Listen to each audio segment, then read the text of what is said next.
Assalamualaikum warahmatullahi wabarakatuh.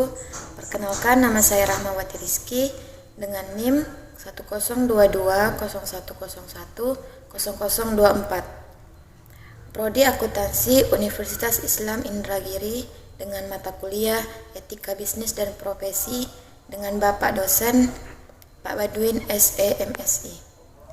Baiklah, di sini saya akan menjelaskan sedikit tentang cara pembuatan laporan keuangan. Laporan yang pertama ialah laporan laba rugi. Laporan laba atau rugi adalah laporan yang berisi informasi tentang pemasukan atau pendapatan dan pengeluaran atau biaya dari transaksi keuangan suatu perusahaan dagang dalam satu periode tertentu dan berfungsi untuk mengetahui laba atau rugi yang diterima perusahaan dalam periode tersebut. Laporan yang kedua ialah laporan perubahan modal. Laporan perubahan modal adalah ikhtisar tentang perubahan modal suatu perusahaan yang terjadi selama periode tertentu dan merupakan pelengkap atas penyajian laporan keuangan secara keseluruhan. Laporan perubahan modal disusun ketika adanya kenaikan modal karena perusahaan menerima laba atau pengurangan modal karena perusahaan mengalami rugi sehingga dapat diketahui modal akhir. Neraca adalah laporan yang menunjukkan posisi keuangan perusahaan pada akhir periode. Neraca bermanfaat untuk mengetahui besarnya harta, uang, dan modal perusahaan pada periode tertentu. Laporan arus kas. Arus kas adalah suatu laporan keuangan yang berisikan pengaruh kas dari kegiatan operasi, kegiatan transaksi investasi, dan kegiatan transaksi pembiayaan pendanaan, serta kenaikan atau penurunan bersih dalam kas suatu perusahaan. Jenis laporan keuangan itu ada 5 ya. Yang pertama adalah laporan laba rugi, yang kedua adalah laporan perubahan modal, yang ketiga adalah neraca, yang keempat adalah laporan arus kas, dan yang kelima adalah CALK atau Oke, kita mulai bahas dari laporan laba rugi. Rumus untuk laporan laba rugi adalah total pendapatan dikurangi total beban. Ketika pendapatan suatu perusahaan dikurangi dengan beban dan hasilnya adalah positif, maka perusahaan itu mengalami laba. Tetapi ketika pendapatan dikurangi beban itu hasilnya negatif, maka perusahaan itu mengalami rugi. Hasil dari laporan laba rugi ini guys akan digunakan untuk menghitung laporan perubahan modal. Nah, karena hasil laporan laba rugi ini ada 2 alternatif, maka rumus laporan perubahan modal juga ada 2 alternatif. Yang pertama, jika perusahaan mengalami laba, maka rumus modal akhirnya adalah modal awal ditambah laba dikurangi prive. Tetapi jika perusahaan mengalami rugi, maka rumus modal akhirnya adalah modal awal dikurangi rugi dikurangi prive. Nah, untuk neraca, rumusnya sangat mudah, yaitu aktiva sama dengan pasiva. Masih ingat ya, aktiva. Nah, kita buka lagi. Ini adalah persamaan dasar akuntansi. Laporan keuangan yang pertama yaitu laporan laba rugi. Seperti biasa, kita mulai dengan menulis judulnya dulu. Baris pertama adalah nama perusahaannya, baris kedua adalah jenis laporannya, dan baris ketiga adalah periodenya. Pada soal kali ini saya beri judul Salon Bulan Laporan laba rugi periode 31 Januari 2020.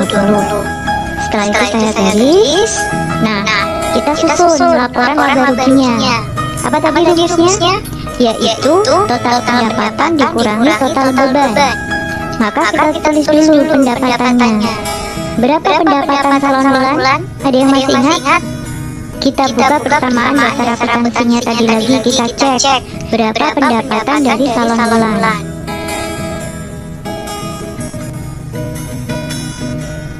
Kita amati di mana letak pendapatannya di sini. Pendapatannya sebesar 17.000 atau setara dengan 17 juta. Ingat-ingat ya, kita pindahkan angka 17 juta ini ke laporan laba rugi. Selanjutnya kita catat di sini. Nah, 17 juta pada pendapatan jasa. Data yang kedua yang kita butuhkan untuk menyusun laporan laba rugi adalah beban. Apa saja beban yang dikeluarkan oleh Salam Wulan? Mari kita catat.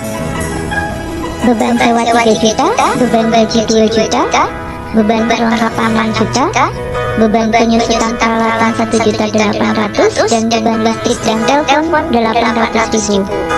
Kita jumlahkan seluruh beban dengan cara menambahkannya, maka hasilnya adalah 13.600.000. Kembali ke rumus awal tadi, mencari laporan laba rugi adalah total pendapatan dikurangi total beban. Kita kurangkan antara pendapatan dan beban, yaitu 17 juta kita kurangkan 13.600, hasilnya adalah 3.400. Dan karena hasilnya adalah positif, maka perusahaan mengalami laba. Laporan yang kedua yaitu laporan perubahan modal. Seperti biasa, kita tulis dulu judulnya. Salam Wulan laporan perubahan modal periode 31 Januari 2020. Kemudian kita beri garis. Nah, karena perusahaan ini mengalami laba, maka rumus untuk perubahan modal yang kita gunakan adalah modal awal ditambah laba dikurangi reserve. Maka kita tulis dulu modal awalnya. Berapa tadi modal awal? Sebesar 160.000 atau setara dengan 160 juta. Ini kita catat di laporan perubahan modal. Mari kita catat. Nah, kita catat di sini modal awal sebesar 160 juta. Perubahan modal. Nah, kita catat di sini sebesar 3.400.000. Setelah itu kita tambahkan. Hasilnya adalah 163.400.000 rupiah. Ternyata modalnya naik nih, maka terjadi kenaikan modal. Selanjutnya kita tuliskan berapa pivennya. Sebesar 2 juta rupiah. Kita catat, kita pindahkan angka 2 juta ini ke laporan perubahan modal. Kita catat di sini rival 2 juta, kemudian kita kurangkan, hasilnya adalah 161.400.000 rupiah. Maka modal akhir dari Salam Wulan adalah 161.400.000 rupiah. Laporan ketiga yang kita susun adalah neraca. Kita beri judul ya, yaitu Salam Wulan neraca periode 31 Januari 2020. Kemudian kita beri garis dan kita pisahkan menjadi dua sisi, di mana sisi yang kiri itu adalah sisi aktiva dan sisi yang kanan itu adalah sisi pasifa. Masih ingat ya guys, sisi aktiva itu terdiri dari harta dan sisi pasifa itu terdiri dari utang dan modal. Maka kita isi dulu mulai dari sisi yang kiri, yaitu sisi aktiva yang terdiri dari harta. Apa saja harta yang dimiliki oleh Salam Wulan? Kita tulis di sini seperti tadi, kas 74.200.000 rupiah, perlengkapan sebesar 7 juta, peralatan sebesar 90 juta rupiah, akumulasi penyusutan peralatan sebesar 1.800.000 rupiah. Karena akumulasi ini bersifat mengurangi, maka kita kurang ya. Kemudian kita jumlahkan seluruh aktiva, yaitu sebesar 169.400.000 rupiah. Ini adalah total aktiva yang dimiliki oleh Salam Wulan. Tulis pada kolom pasifa yang tadi terdiri dari utang dan modal. Kita mulai dari utang dulu. Kita tulis di sini utang sebesar 8 juta rupiah. Selanjutnya kita tulis modal akhir. Modal akhir ini bisa kita lihat pada laporan perubahan modal. Kita cek kembali pada laporan perubahan modal berapa modal akhir dari Salam Wulan.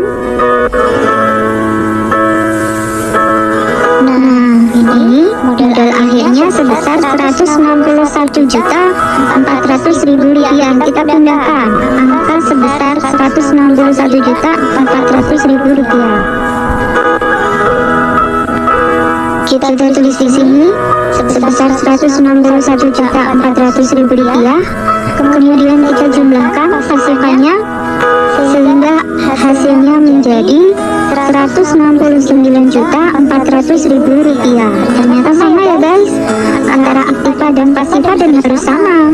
Kalau hasilnya berbeda berarti ada kesalahan dalam pencatatannya. Oke, ternyata kita sudah menyusun 3 laporan. Baiklah, itulah tadi penjelasan tentang cara membuat laporan keuangan. Hanya itu yang dapat saya sampaikan, lebih dan kurangnya mohon dimaafkan.